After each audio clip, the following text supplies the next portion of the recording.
કેમ આજે 9 વાગ્યા સુધી પથારીમાં જ પડ્યા છો? રિક્ષા ચલાવવા નથી જવું કે શું? આમ કહેતા જ 35 વર્ષની હંસાએ પોતાના પતિ હરેશને જગાડવા માટે પ્રયત્ન કર્યો. એટલે હરીશે આંખો ઉઘાડી બગાસું ખાધું, પછી 2 હાથ ફેલાવીને આળસ મરડી.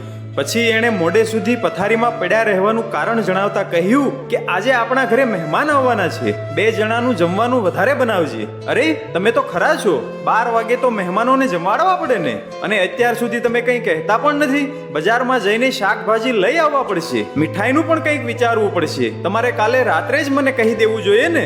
આમ હંસા દરેક ભૂલકણા પતિની પત્ની જેમ વિફરી બેઠી. તું આમ રઘવાટમાં ન આવી જા, બધું એ થઈ જશે. અને હું તને કાલે રાત્રે કેવી રીતે કહેવાનો હતો? મને પોતાને જ આજે સવારે ખબર પડી કે કોઈ આવવાનું છે. એટલે હંસાએ મૃદુ સ્વરે પૂછ્યું, કોણ આવવાનું છે? અરે ભાઈ, હે કોઈ પુરાના યાર, હમારા દિલદાર, એક જમાને કા અપુન કા હમસફર, હમરાજ, હમદર્દ. નામ આપવાની શી જરૂર છે? તું તારે રાંધવાની શરૂઆત કરી દે.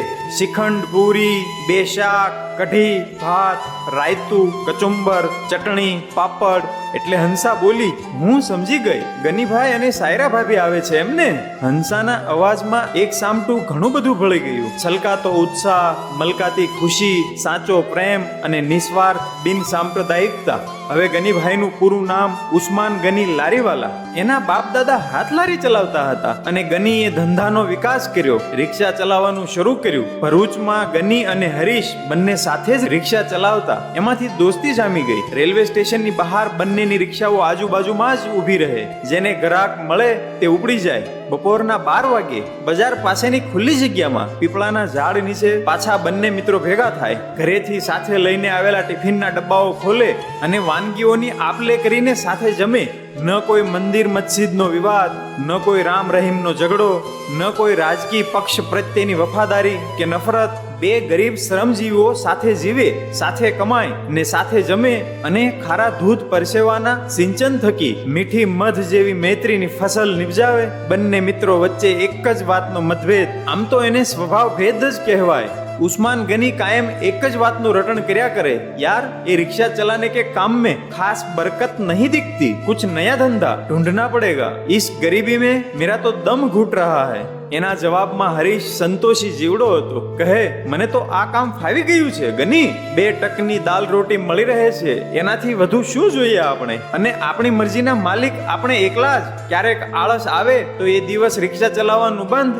સરકારી નોકરીમાં તો મોટા કલેક્ટરને રજા ચિઠ્ઠી મૂકવી પડે છે. આમ ઉપરવાળો કદાચ બધું જોતો હશે, સાંભળતો હશે. એ માણસની પ્રકૃતિ અને મહત્વાકાંક્ષા જોઈને જ એનું ભવિષ્ય ઘડતો હશે. હરીશ વર્ષો પછી પણ ત્યાંનો ત્યાં જ છે. એ જ ખડકી, એ જ ભાડાનું મકાન, એ જ રિક્ષા, એ જ સવારના 8 થી રાતના 10 વાગ્યા સુધી રિક્ષા ફેરવવાની તનતોડ મજૂરી. અને ઉસ્માન ગની 10 જ વર્ષમાં ક્યાંથી ક્યાં પહોંચી ગયો. આજે આટલા લાંબા અરસા બાદ ગનીભાઈ અને એમની સાયરા બેગમ જૂના દોસ્ત હરીશને મળવા માટે આવતા હતા. એ સમાચારથી આખા ઘરમાં આનંદનું મોજું ફરી વળ્યું હતું. હરીશ શાક માર્કેટમાંથી ખરીદી કરી લાવ્યો. હંસાએ કુકર મૂકી દીધું. એમની 18 વર્ષની દીકરી રાધા પૂરીનો લોટ બાંધવા માંડી. સાથે વાતોનો વઘાર તો ચાલુ જ હતો.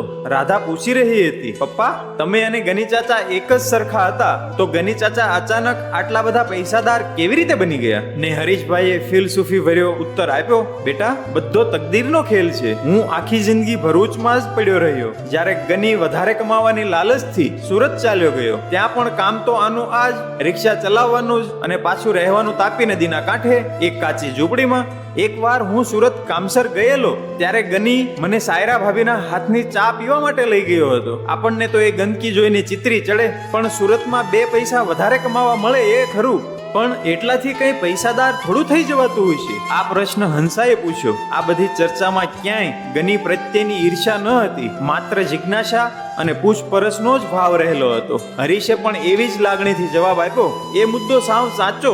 સુરત હોય કે દુબઈ, રિક્ષાવાળો જીવનભર રિક્ષાવાળો જ રહે છે. પણ 6 મહિના પછી ઉસ્માન ગનીએ રિક્ષા છોડીને કોઈ શેઠને ત્યાં ડ્રાઈવરની નોકરી લઈ લીધી હતી. એટલી મને ખબર છે. ત્યાં જ હંસા વચમાં પૂછી બેઠી, પણ ત્યાંથી ગનીભાઈ દુબઈ કેવી રીતે પહોંચી ગયા? તો હરીશભાઈ કહે છે, બાપડો બીજું શું કરે? પેલા શેઠની નોકરીમાં બધું બરાબર ચાલતું હતું. ત્યાં સુરતમાં ધોધમાર વરસાદ તૂટી પડ્યો. પેલું ઐતિહાસિક પૂર આવ્યું હતું ને, આખા શહેરમાં પાણી ફરી વળ્યા. ત્યારે ગનીની ઝૂંપડી તો હતી જ નદી કાંઠે, અને એ વરસાદ તાપીના ધસમસતા પૂરમાં એની ઝૂંપડી તણાઈ ગઈ અને સાથે તમામ ઘરવખરી ખેંચી ગઈ. શેઠે પછીથી 2000 રૂપિયાની સહાય આપી, પણ એટલામાં શું થાય ને ગની કિસ્મતનો દાવ ખેલવા દુબઈ ઉપડી ગયો. અને જુઓ ચમત્કાર, એને દુબઈ ફળ્યું. આજે એ મોટા શોપિંગ મોલનો માલિક છે. બહુ વાતો મેં સાંભળી છે એની કમાણી વિશે. બાકીની વાતો આજે એના મોંએથી સાંભળીશું. આમ વાત ચાલતી હતી ત્યાં જ કારનો હોર્ન વાગવાનો અવાજ સંભળાયો ને ત્રણેય જણા બહાર દોડી ગયા. જે દ્રશ્ય જોવા મળ્યું તે કલ્પનાતીત હતું. નવી નક્કોર મોંઘી કાર, સુટેડ બુટેડ ગનીભાઈ અને જાજરમાન સાયરાબાનું ને પછી બંને મિત્રો ગર્મજોશીથી ભેટી પડ્યા. પછી બધું જ આયોજન પ્રમાણે ચાલતું રહ્યું. ભાવતા ભોજન આરોગીને બધા વાતો કરવા બેઠા. ત્યારે હરીશે સાચવીને પૂછી લીધું, દોસ્ત ગની, તારા નસીબ આડેનું પાંદડું આમ રાતોરાત કેવી રીતે ખસી ગયું? એટલે ગનીભાઈએ દિલના દરવાજા ખોલી નાખ્યા. એક बात गौर से सुन लो भाई, कोई भी इंसान अचानक ऐसे ही पैसे वाला नहीं बन पाता है. कई साल लग जाते हैं और कड़ी मेहनत करनी पड़ती है. अगर कोई यूं ही मालामाल बन जाता है तो समझ लेना कि कहीं पर कोई गड़बड़ी जरूर है. तो हरीशे पूछू, तुमने भी कोई बेईमानी की थी? तो गनीभाई कहे, हाँ और ना.